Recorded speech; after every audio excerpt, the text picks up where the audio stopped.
창세기 49장 5절로 7절은 레위가 아버지 야곱으로부터 저주받은 그런 내용입니다. 결국 레위가 저주를 받았다는 것은 레위 지파, 레위 전체가 저주를 받았다는 것과 똑같습니다. 창세기 49장 5절로 7절입니다. 시므온과 레위는 형제요, 그들의 칼은 폭력의 도구로다. 내 호나 그들의 모의에 상관하지 말지어다. 내 영광아 그들의 집회에 참여하지 말지어다. 그들이 그들의 분노대로 사람을 죽이고 그들의 혈기대로 소의 발목 힘줄을 끊었음이로다. 그의 노유음이 혹독하니 저주를 받을 것이요 분기가 맹렬하니 저주를 받을 것이라. 내가 그들을 야곱 중에서 나누며 이스라엘 중에서 흩으리로다. 아멘. 출애굽기 2장 1절입니다.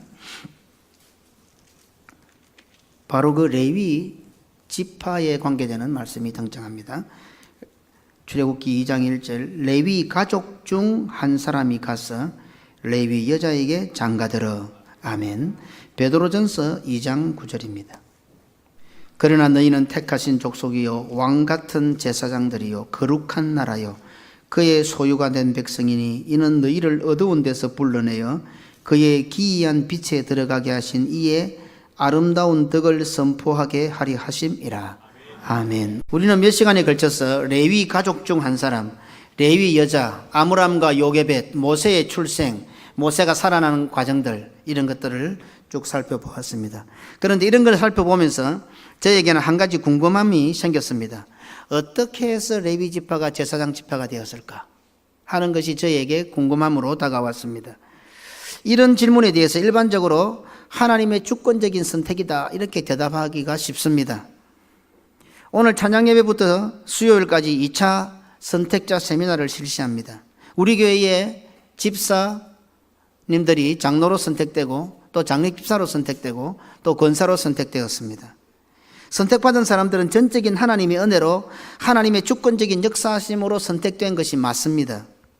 하지만 우리는 선택받은 자들이 교회 안에서 선택되기까지 하나님의 주권적인 선택에 걸맞게 어떤 준비를 해야 하는 것도 잘 알고 있습니다. 그냥 평범하게 아무렇게나 했는데 장로로 선택되고 집사로 선택되고 권사로 선택되는 게 아니다 말입니다.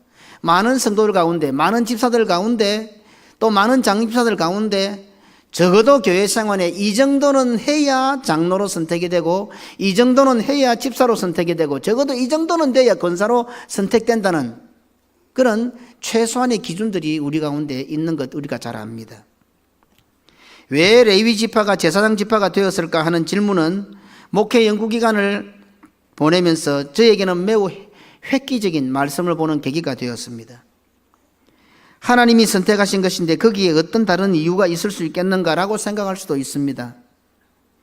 신구약을 막론하고 직분의 수여자는 하나님이십니다. 하나님께서 주시는 직분이기에 전적인 하나님의 은혜이며 누구를 선택하시든지 그것은 다 하나님의 뜻이 맞습니다. 하지만 이렇게만 이해하는 것은 직분에 대해서는 하나는 알고 둘은 모르는 걸로 결말지어집니다. 성경을 잘 보면 직분자의 자격이 등장합니다. 특별히 신약 성경에 보면 직분자, 장로, 집사, 감독 이런 자가 어떻게 해야 된다는 것이 나타나고 있습니다. 잘 살펴보면 그 자격은 매우 까다롭습니다. 하나님께서 주시는 직분이지만 하나님께서는 동시에 그에 합당한 자격을 요구하고 계십니다.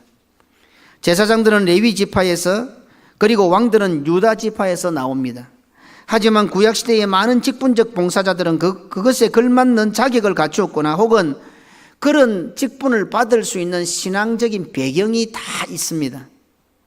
그래서 개혁신앙은 직분을 이해할 때 하나님께서는 부르심에 적합한 직분자에게 은사를 주시고 그로 하여금 그에 합당한 자격을 구비하게 하셔서 그 직분에 봉사하게 하신다고 믿습니다. 장로로, 집사로, 권사로 사명을 감당하지만 그것을 감당하기 위해서 그것에 맞는 자격을 구비하기 위해서 하나님은 은사를 주시고 전적인 하나님의 은혜와 은사에 따라서 그 직분을 감당하게 하신다는 것이 직분에 관한 우리의 고백입니다. 하나님의 주권적인 선택이 직분의 모든 것을 지배하는 것이 맞고 당연합니다. 동시에 여기에는 우리의 입장에서 볼 때에 믿음의 반응이라는 것이 수반됩니다. 장로로, 집사로, 권사로 선택될 때에 아무나에게 주어지는 것이 아니라 그것에 맞는 자격 요건이 필요하듯이 하나님께서 직분을 주실 때에 그 직분에 따라서 우리에게 있어서는 믿음이라는 것이 수반된다 이 말입니다. 하나님의 주권적인 선택에 걸맞게 우리는 자격을 갖추어야 한다는 뜻이 되기도 합니다. 모세가 나일강에서 살아난 것은 전적인 하나님의 은혜입니다. 하지만 그 하나님의 은혜에 걸맞게 모세의 어머니 요게벳의 목숨을 건 믿음과 순종이 동반되었다는 사실을 우리는 잘 알고 있습니다. 어떻습니까? 하나님의 은혜를 바라십니까? 그렇다면 그 하나님의 은혜에 걸맞는 믿음과 순종이 뒤따라야 됩니다. 우리는 하나님께 은혜를 달라고 간구합니다. 그러면서도 그 은혜를 받을 만한 자격과 순종이 없습니다. 그러면서도 하나님은 은혜를 안 주셨다고 합니다. 이것이 서로 맞아떨어져야 한다는 겁니다. 하나님의 은혜를 바라면 그 은혜를 바라는 만큼 은혜를 받을 수 있는 믿음과 순종이 동반되어 있다는 말이에요. 더 큰 은혜를 바라십니까? 그렇다면 그 은혜에 걸맞는 더 큰 믿음과 더 큰 순종이 뒤따라야 합니다. 아브라함은 하나님께서 부르셨을 때 믿음으로 순종했습니다. 히브리서 11장 8절에 믿음으로 이 아브라함은 부르심을 받았을 때에 순종하여 장래의 유업으로 받을 땅에 나아갈새 갈 바를 알지 못하고 나아갔으며, 아브라함은 하나님의 선택에 믿음이라는 자격을 갖추었던 것입니다. 요셉은 아버지 야곱으로부터 채색 옷을 수여받았고 10명의 형들을 제치고 믿음의 장자로 선택되었습니다. 창세기 37장 3절에 요셉은 노년에 얻은 아들이므로 이스라엘이 야곱이지요 여러 아들들보다 10명의 형들을 제치고 그를 더 사랑함으로 그를 위하여 채색 옷을 지었더니, 여기서 말하는 채색 옷은 장자의 신분을 뜻합니다. 요셉이 아버지 야곱으로부터 채색 옷을 수여받은 이유는 자신의 가정에서 일어났던 죄의 문제를 족장교회의 목회자인 아버지 야곱에게 고했기 때문입니다. 창세기 37장 2절에 야곱의 족보는 이러하니라. 요셉이 17세의 소년으로서 그의 형들과 함께 양을 칠 때에 그의 아버지의 아내들 빌하와 실바의 아들들과 더불어 함께 있었더니 그가 그들의 잘못을 아버지에게 말하더라. 오늘날 우리 성도들이 많이 오해하는 부분입니다. 이 본문에 근거하여 우리는 요셉을 고자질쟁이로 평가합니다. 또한 요셉이 형들의 잘못을 아버지께 고자질하고 아버지는 그 결과 요셉을 편애해서 채색 옷을 지어 입혔다고 한다면 위대한 믿음의 용장 야곱을 우리는 너무도 초라한 촌부로 취급해버리는 결과를 초래합니다. 요셉은 우리가 아는 그런 차원의 사람이 아닙니다.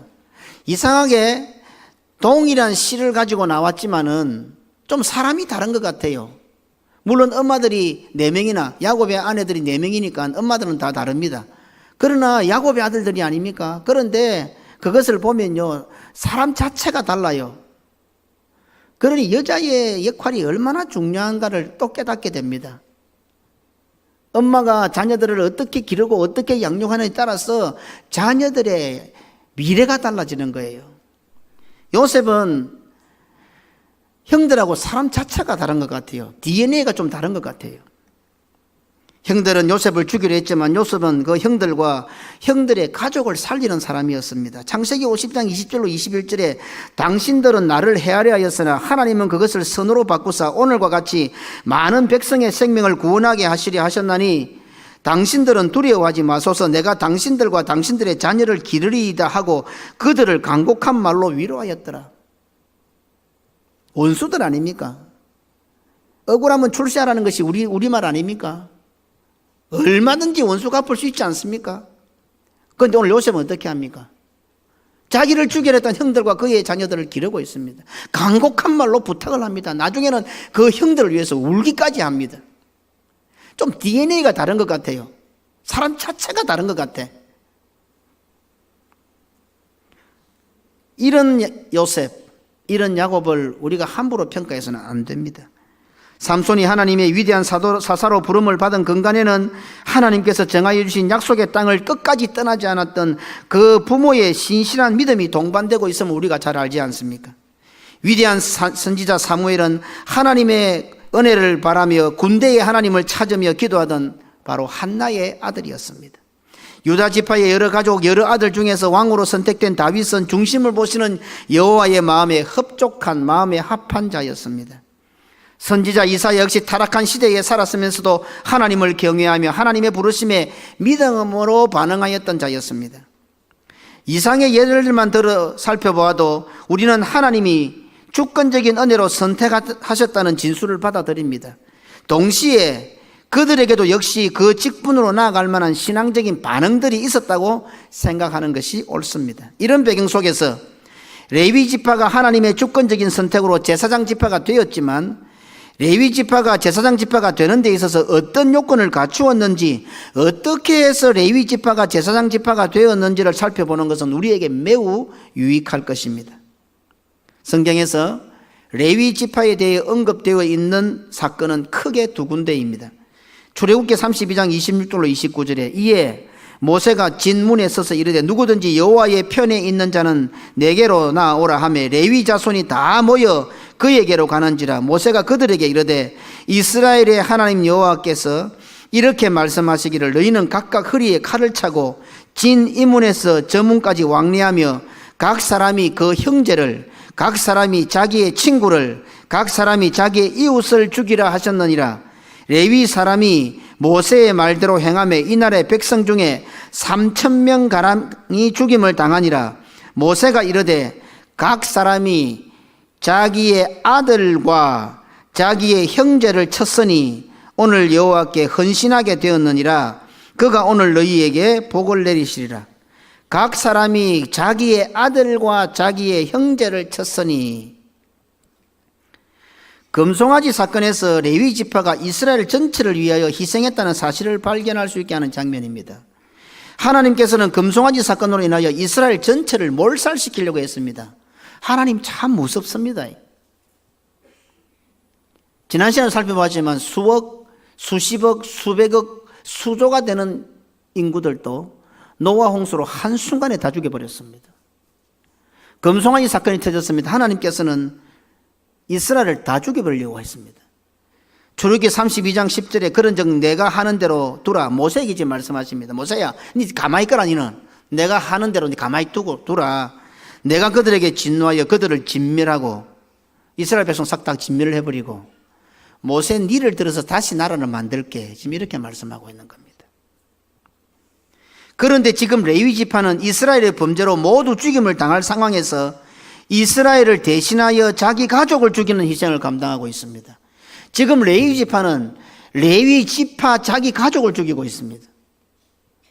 가족 전체를 위하여 목숨을 거는 것은 성경에서 장자의 모습입니다. 장자의 사명입니다. 장자가 아버지의 유산을 다 받는 사람이 아니고 가족을 위해서 목숨을 거는 자가 장자입니다. 그리해서 두목을 주는 겁니다. 사실은 다 주는 거죠. 레위 지파에 대한 또 다른 한 군데는 비느하스의 사건입니다. 민수기 25장 6절로 13절에 이스라엘 자손의 온 회중이 회막문에서 울 때에 이스라엘 자손 한 사람이 모세와 온 회중의 눈앞에 미디안의 한 여인을 데리고 그의 형제에게로 온지라. 제사장 아론의 손자 엘르아살의 아들 비느하스가 보고 회중 가운데서 일어나 손에 창을 들고 그 이스라엘 남자를 따라 그의 막사에 들어가 이스라엘 남자와 그 여인의 배를 꿰뚫어서 두 사람을 죽이니 연병이 이스라엘 자손에게서 그쳤더라. 그 연병으로 죽은 자가 24,000명이었더라. 여호와께서 모세에게 말씀하여 이르시되 제사장 아론의 손자 엘르아살의 아들 비느하스가 내 질투심으로 질투하여 이스라엘 자손 중에서 내 노를 돌이켜서 내 질투심으로 그들을 소멸하지 않게 하였도다. 그러므로 말하라. 내가 그에게 내 평화의 언약을 주리니 그와 그의 후손에게 영원한 제사장 직분의 언약이라. 그가 그의 하나님을 위하여 질투하여 이스라엘 자손을 속죄하였음이니라. 이스라엘의 가운데서 가만히 행음을 하고 있는 겁니다. 범죄하고 있는 겁니다. 그래서 하나님께서 이스라엘 가운데 연병을 일으켰습니다. 지금 24,000명이 죽어나갔습니다. 그때 아론의 손자, 정손자가 되는 비느하스가 긴 창을 들고 가 행음하는 그 막사에 들어가 행음하고 있는 그 장면에서 그 남자와 여자의 창으로 두 사람을 관통해서 꿰뚫어서 죽이는 장면이 나옵니다. 아론의 손자, 정손자인 이 비느하스의 행동으로 이스라엘은 죽임을 면하게 되었습니다. 이스라엘 민족 전체의 위기 앞에서 어떻게 해서 에브라임 지파도 아니고 유다 지파도 아닌 저주받은 레위 지파가 앞장을 쓸 수 있었겠느냐 하는 것이 오늘의 저의 질문입니다. 지금 이 이스라엘이 죽임을 당하는 것은 뭐 적군이 와서 죽는 건 아닙니다. 하나님으로부터 죽임을 당하는 겁니다. 거룩하신 하나님 앞에서 죽임을 당하는 이스라엘 전체가 죽어나가야 하는 그런 상황에 어떻게 해서 레위 지파가 희생양이 되고 레위 지파가 하나님의 질투하심을 가지고 나가서 그 일을 막았을까 하는 것이 오늘 우리가 살펴보는 설교의 핵심입니다. 그 일은 장자 지파가 해야 됩니다. 우리가 알다시피 에브라임 지파가 해야 되고 유다 지파가 해야 됩니다. 그런데도 불구하고 그 아버지 야곱이 죽을 때 저주했던 레위 지파의 사람들이 오늘 이스라엘 전체가 죽임을 당하는 그 위기 가운데서 막고 서 있는 거예요. 그리고 희생양이 되고 있는 거예요. 어떻게 해서 그들이 자청해서 희생양이 되고 이스라엘 전부가 죽어나가야 되는데 레위 지파가 3,000명 가량을 자기 아들과 형제들을 죽이면서 희생양을 자처하고 어떻게 해서 비느하스가 나가서 하나님으로 받을 진노를 막았었을까 하는 것입니다. 저주받았던 레위 지파가 어떻게 이런 믿음의 장자다운 신앙을 소유하며 살 수 있었을까 하는 것입니다. 출애굽기 2장 1절은 그 근거를 제공합니다. 출애굽기 2장 1절 레위 가족 중 한 사람이 가서 레위 여자에게 장가들어. 그것에 대한 증거가 바로 레위 가족 중 한 사람이라는 말씀입니다. 레위 남자가 아닙니다. 레위 사람이 아닙니다. 레위 가족 중 한 사람이라고 성경은 독특하게 기록을 하고 있습니다. 그냥 쉽게 넘겨버릴 수 있는 문장이기도 합니다. 그러나 조금 더 깊이 있게 들어가 보십시오. 왜 성경이 이렇게 기록하였을까요? 레위 가족 중 한 사람, 레위 남자, 레위 사람, 얼마든지 이런 표현도 가능하지만은 레위 가족 중 한 사람이다 이 말입니다. 레위는 아버지 야곱으로부터 저주를 받았습니다. 그러나 그 레위는 그 아버지의 저주를 달게 받았습니다. 그리고 할아버지 아브라함과 이삭과 아버지 야곱의 신앙을 이어 철저하게 메시아의 신앙으로 살았음이 분명합니다. 또한 자녀들에게 자신의 후손들에게 그렇게 살도록 명령했음도 분명합니다. 레위 가족 중 한 사람, 다시 말해서 레위 가족들이 그렇게 살았다는 말입니다. 레위 집안이 그렇게 살았다는 말입니다. 레위 사람들이 그렇게 살았다는 말입니다. 레위 지파 전체가 그렇게 살았다는 말입니다. 레윗의 아들은 고앗이요, 우리가 잘 아는 고앗, 하나님의 언약궤 성물들을 옮길 때에 어깨에 메고 지나가는 고앗, 그 고앗의 아들은 아므람, 아므람의 아들은 모세, 아론, 레위를 이어서 모세까지 4대입니다. 그 4대 동안에 레위는 아버지 야곱으로부터 저주를 받습니다.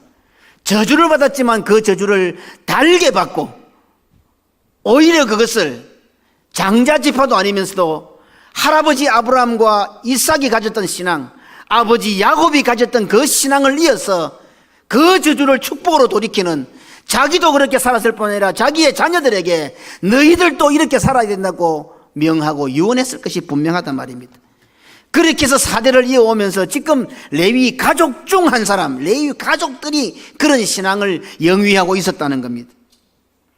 혈통으로 따라오게 되는 메시아 신앙을 장자 지파인 에브라임도 유다도 아닌 레위 지파가 지금 계승해오고 있는 것입니다. 약 300년 외국 땅에서, 애굽 땅에서 신앙이 허물어질 대로 허물어질 수밖에 없는 상황 가운데서도 묵묵하게 혈통을 지켜나가는 레위 가족 중 한 사람이 레위 여자에게 가서 메시아의 신앙을 계승하고 있는 장면입니다.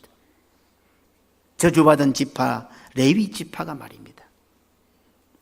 이것은 지금 예배의 자리에 앉은 우리들에게 매우 중요한 묵상을 요구합니다.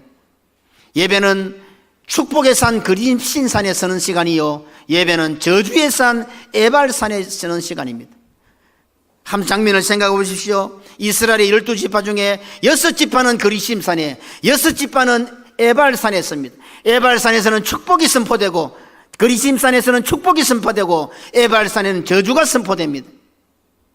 너무도 비유가 적절합니다. 오늘 우리는 믿음으로 살아갑니다. 그렇지만 전적으로 믿음으로 살지도 못합니다. 신앙으로 살려고 발부동을 치면서 세상에 나가면 세상에 찌고 있습니다. 하나님 중심으로 산다 하면서도 자기 중심으로 살아갑니다. 말씀 중심, 교회 중심으로 산다 하면서도 자기 형편과 자기 처지의 중심대로 살아갑니다. 그러니 우리는 어떻습니까? 반은 그리심산이요 반은 에발산입니다. 어쩌면 믿음으로 살지 않는 사람은 오늘은 전적인 에발산에 서는 시간입니다. 그러니 예배 시간은 축복이 선포되는 시간이요 저주가 선포되는 시간입니다. 지난 한 주간 세상에 실패하고 믿음대로 살지 않은 사람은 그 사람에게는 전적인 저주가 선포되는 시간이 바로 예배의 시간입니다. 말씀대로 신앙대로 믿음으로 살지 못했습니까? 그러면 오늘 여러분들은 에발산에 서 있는 거예요. 하나님의 저주가 지금 선포되는 시간이에요. 오늘 레위는 아버지 야곱으로부터 저주를 받았습니다. 그럼에도 불구하고 레위는 그 저주를 달게 받았던 것입니다. 오늘 여러분들에게는 하나님의 말씀의 저주가 임하고 있을 겁니다. 하나님의 말씀의 그 저주의 말씀을 어떻게 받아들이고 있습니까? 어떻게 받아들여야겠습니까? 우리에게 중요한 묵상을 요구하고 있습니다. 우리가 잘 아는 레갑 족속, 처음 듣는 분도 있었겠지만 아주 중요한 지파입니다. 이 레갑 족속은요, 하나님의 성전을 짓는데 특별한 사명을 받았습니다. 그러나 정작 솔로몬 성전을 세울 때에, 예루살렘 성전을 세울 때에 두로의 왕이 보낸 히람이라는 건축자들에게 밀려서 하나님의 성전 건축에 제외가 됩니다. 하나님으로부터 사명을 받았지만 그 사명을 감당하지 못한 아픔을 가지고 그 레갑 족속의 선조 요나답은 자기의 후손들에게 다음과 같이 명합니다. 너희들에게 머리에 삭도를 대지 마라, 포도주를 마시지 마라, 집을 짓지 마라. 그리고는 이 레갑 족속은 이스라엘의 역사에서 전면에서 다 사라지고 그림자의 족속으로 살아갑니다. 예레미야 시대 때 아합 그런 치세가 있지만 그 사건 다음에 말씀드리기로 하고, 하나님께서 레갑 족속을 시험합니다. 예레미야야, 레갑 족속을 불러서 그들에게 포도주를 마시게 하라. 예레미야가 부릅니다. 포도주를 마시라. 우리는 우리의 선조의 명에 따라 절대로 포도주를 마실 수가 없습니다 라고 대답을 합니다. 한 번 더 시험을 합니다. 하나님께서 명하셨으니 마시라 했을 때 그들은 우리의 선조 요나답의 명대로 우리는 포도주를 마실 수 없습니다. 그때 하나님께서는 말씀하십니다. 레갑 족속은 자기 선조의 말도 저렇게 목숨을 걸고 지키거든. 하물며 내 자식 내 아들 이스라엘은 어찌하여 내 말을 그렇게 듣지 아니하느냐. 레갑 족속은 영영토록 내 앞에서 끊어지지 아니하리라고 하나님은 레갑 족속의 축복을 다 하십니다. 어떻습니까? 머리에 삭도를 대지 마라, 포도주를 마시지 마라, 집을 짓지 마라. 다 어떤 규례입니까? 예, 나시린의 규례입니다. 그래서 어느 변천사로 볼 때 나시린들이 모여 사는 곳, 그것이 역사적으로 그래 보는 사람들도 있습니다. 그래서 나사렛이라는 것은 아마 나시린들이 모여 살았을 것이다. 그리고 최후의 그 나시린의 마지막 영수는 예수 그리스도로 완성이 되는 거죠.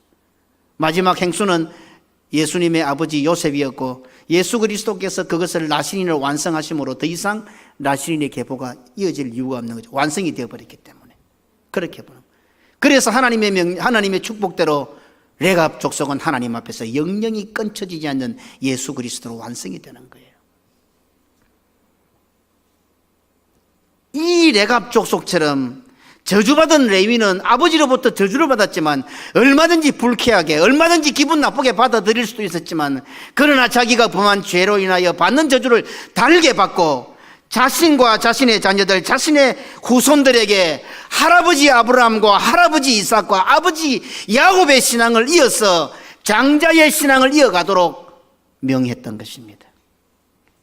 그러했기에 출애굽이라는 하나님의 위대한 구원 역사에 레위 가족 중에서 출생한 모세가 부름을 받게 되었던 것입니다.